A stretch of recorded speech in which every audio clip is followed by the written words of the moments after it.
Sorry, I'm so used to, like, playing a character that it's, like, hard for me to, like, be normal. No one really knows who I am. Hello and welcome to PCP, Pop Culture Psychology Documentary Edition. I am Ilana, aka Elmar Superstar. Let's dive right in. Before we get started, I would like to clarify that this was filmed a few days before Paris went back to Utah and led a massive protest at the Provo Canyon School.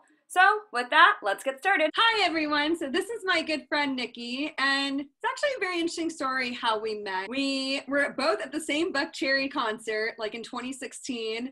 We started talking on Instagram, and then we took Introduction to Documentary. I can't remember if, like, I convinced you to take it with me or you convinced me to take it with you, but now here we are today doing this segment. Yay! What were some of the best times you had in that class? Besides me, of course.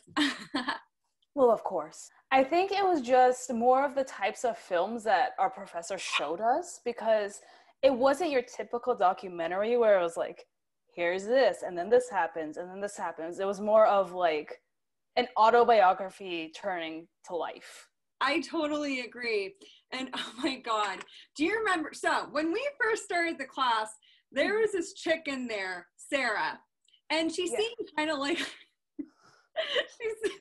you already know where I'm going. So she seemed kind of like a loner type. And I'm like, oh, I should invite her to sit with us. And that was like a big mistake because she ended up being kind of annoying. And then she got this other friend who was just as annoying. I'm like, oh God. And this was like in between, because there was this guy, Peter, that I liked in the class. And every class would be like, oh my God, Nikki, Peter's so cute. And you're like, why don't you just go talk to him? I'm like, no, I'm too shy. And I'm really not that shy. Yeah. Well, Sarah was so just annoying. She just wouldn't stop talking. She wasn't like that when we first met her. Yeah. She was kind of quiet when we first met her. Yeah, but, I'm curious. Have you seen Peter since? Nope. You know what? I saw him once, and he didn't remember me. I think it was only talked like one time in that class. Oh no, I tried talking to him afterwards on Facebook, and it was just kind of, well, on his end, it was kind of just like me. Yeah, that seems awkward. I don't know. Yeah, it kind of was. I'm not gonna lie. Like, he's nice, but it did not work out. Yeah, it would have been way too different. Exactly. Okay, so today, for our very first documentary segment, we are going to be diving into the YouTube documentary, This is Paris, which chronicles Paris Hilton. So what was your first impression of Paris Hilton? Did you know who she was before the documentary, or what was your experience like? So my first experience was when she did modeling. You kind of see it in the documentary, her time gap. So I was a child when I saw her modeling in Juicy Couture and things like that. Same here, like when she started on The Simple Life, and I feel like just her style and presence kind of influenced me a bit. Like, I had some of her shirts. I still have her book somewhere in storage, and it was just that lifestyle itself, because I grew up in a really nice house, and I had a lot of Juicy. I still have way more than I know what to do with. Oh yeah. I don't make them the same anymore either. They're not as comfortable as they used to be. No, I think because like they switched merchandisers and something. I'm not sure what is the deal with Juicy today, but it is not the same. We definitely got it when it was in its prime. Oh yeah, and the big bags. The big studded bags. Oh my God. I remember with those big bags, and my mom wouldn't get me a little dog. I always wanted a little dog like Paris, and she wouldn't get me one. So when I got my dog, Jagger, and this is hard to believe because he's a big dog, I was able to fit him in for one day in one of my purses. That's amazing. So how would you classify the style of the documentary? In my opinion, it was more expository, giving like an insight into Paris. I know that we kind of talked about this and mentioned this before. I kind of agree with you in the sense that, like, how it can be an expository, but what did I even mention? Where are my notes? If I can find it. Few moments later. I thought it was participatory just because, like, she made it intentionally about her and made it just her and the camera kind of situation. Right. I feel like that's why it was hard to like classify it for just one mode of documentary making. And the reason why I felt it was expository, because in a way she was kind of like exposing herself. She was going beyond the facade of what we know as glamorous Paris Hilton.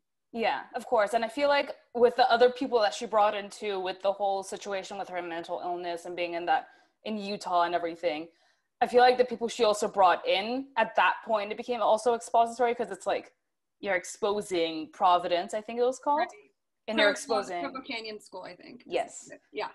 I think that was a big one in that aspect. Now, what moments stood out to you and what would you have taken out? To me, the animation segments stood out. I just thought that they were so unique and they were reflective of, well, kind of like reflective of her Instagram posts, but they were very reflective, I guess, of her thoughts and her imagination. So what do you think? I think one big thing that I really thought helped was like bringing in her mom, like asking her mom her point of view, because like, I know Paris, I think, referenced a lot about how she didn't really trust anyone.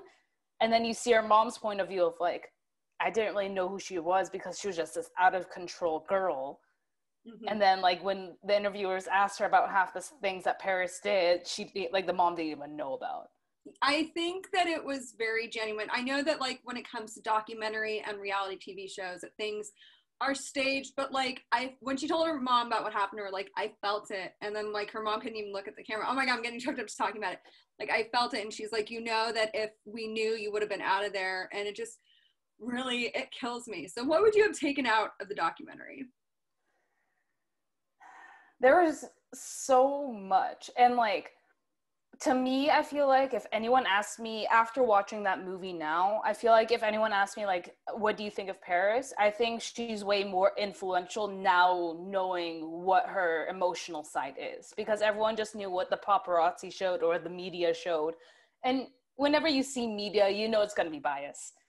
Absolutely. Like I give her so much credit. She really just went beyond the depths of what we know and like expressed her vulnerabilities, whether it was in regards to the sex tape or with everything that she endured in her boarding school experiences and after that. And that wasn't easy to do. And I think that she is a much stronger person than people give her credit. I remember a lot of people in the comments, because I kind of read through the comments after watching the documentary, and a lot of people were still bashing her. And it's like, she was vulnerable enough to come on camera for everybody to see, to show her side of, like, the true side of her story, and you guys are still gonna bash her based on what media said 5-10 years ago, if not more. Do you think she paved the way for Kim Kardashian? Definitely. 100%. 100%. And I love that Kim said that in the documentary. But what do you think about how Paris admitted, and this was another sign of strength too, she admitted that she created a monster with the social media and the selfie game. And let me tell you, taking a selfie is a total take me like 10 minutes just to get the perfect selfie. So what do you think about the fact that she admitted that she did create a monster and she does feel guilty about it?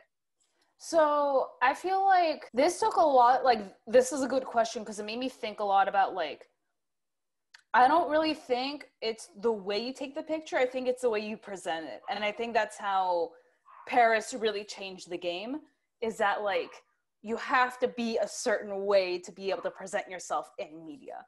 And that really opened my eyes, because like like her admitting it's amazing because it shows how much media has changed over the years based on her influence. You kind of see it once she like started coming out with everything on media. You saw the pivotal points of like cell phones changing, cell phones having better camera quality, you know, editing apps.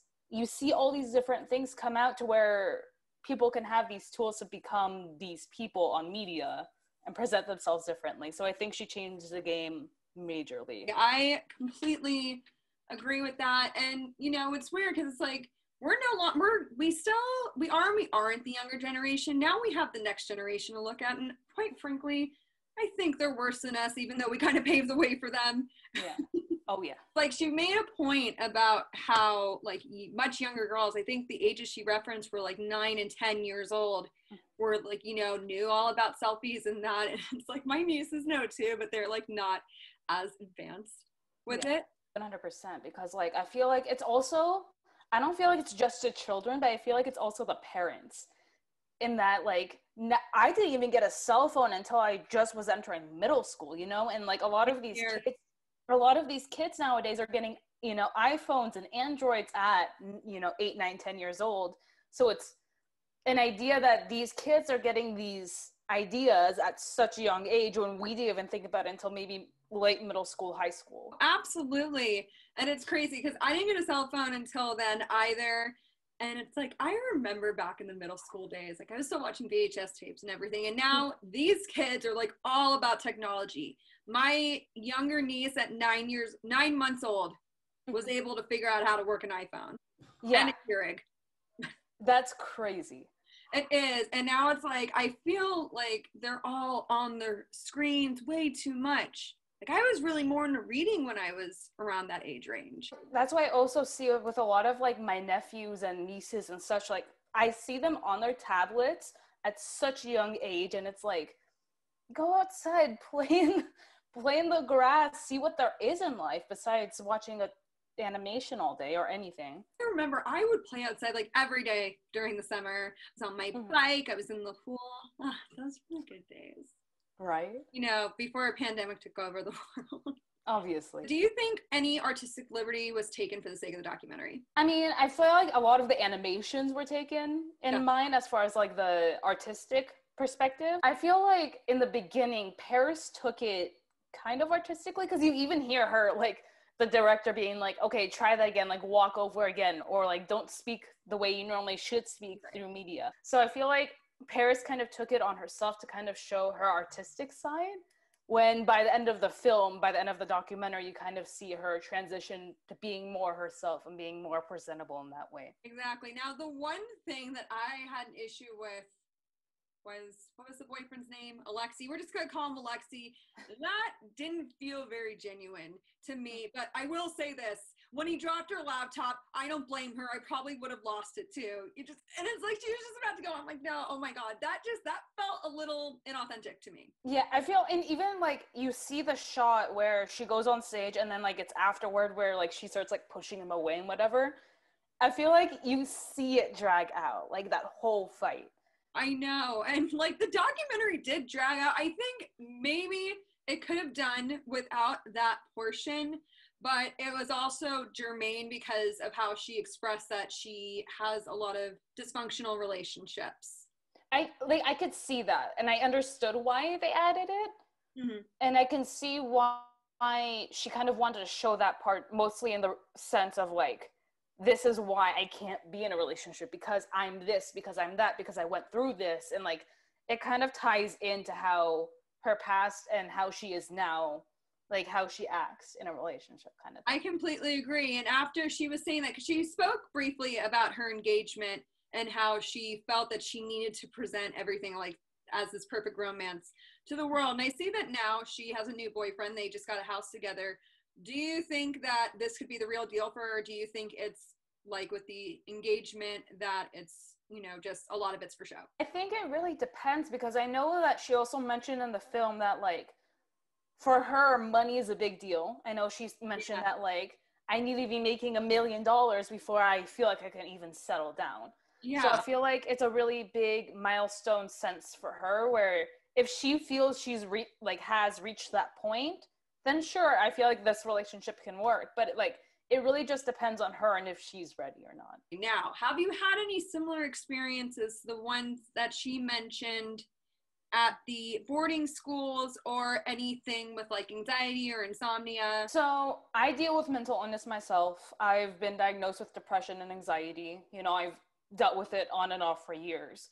Mm-hmm. And I feel like the biggest thing that like I feel like I can relate to her is a sense of like, well, not the sense of, but I feel like the lack of the communication she's had with her parents, her family, and like not being able to not feeling like she could talk about what she's going through with anyone. Because like even in like she mentioned how she was mostly with her grandparents and her grandma and everything, and I understand that sense of like not being able to talk about it, because there's that certain expectation. Because with her it was like, oh, I'm in front of the media all the time, you know, my dad's, you know, owns all these hotels and such. I can understand that in the sense of like having that expectation to not show your mental illness or talk about it in front of certain people. I completely agree. And it's like the problem with mental health is that despite how far we've come, and I think that in regards to awareness, we have come so far, it is still very stigmatized, and there are still people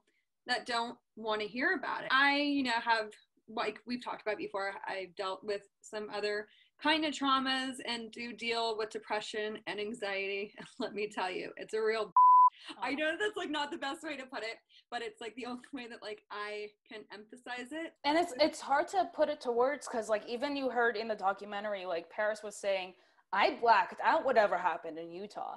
My depression has gotten bad before, like really bad. And I can understand the point where it's like, who do you talk to about it? And that's, I think, the struggle a lot of people have, like Paris. It's like, where do I go to if I'm dealing with my rebellion, my depression, my whatever? Where do I go to? Because it's like, not everyone can pay for therapy.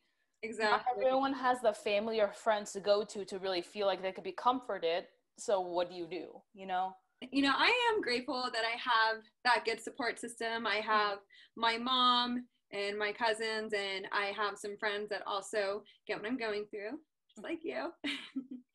But I know that with these places, it really irks me that they even exist.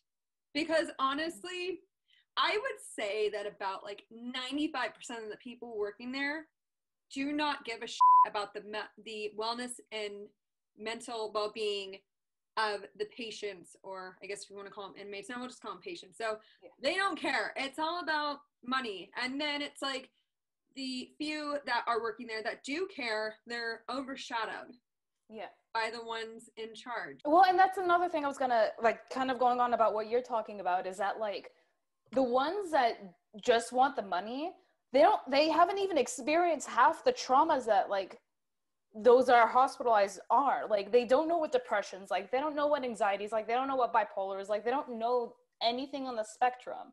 So when they go to try to help, it's like, are you really helping? Do you really understand where these people are coming from? Another thing that I can relate to was how she struggles with insomnia and nightmares.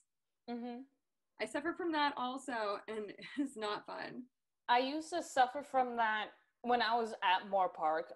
This was 2-3 years ago. Right. I used to suffer from them as well, where it's like, I don't know if you've ever experienced what is the term for it, when you kind of wake up but your mind is still asleep. I forgot what it's called. Oh my god. So you're stuck between sleep, and you're stuck between being awake and the REM cycle. Sleep paralysis. Yes, there we go. I had that the other day. That used to happen to me a lot, and I used to sleepwalk. So I used to sleepwalk and have sleep paralysis. So it's like, okay, well. Oh my god. Oh my god, you poor thing. I had no idea. I'm so sorry. No, don't be sorry. I don't want, I'm sorry that you've gone through it too. And I would hate for anyone to know like what that feels like. And I'm really happy that Paris mentioned that in the documentary about like nightmares and not being able to sleep because of them. Because it's like, what some people feel sometimes is truly terrifying. You really don't know what people are going through.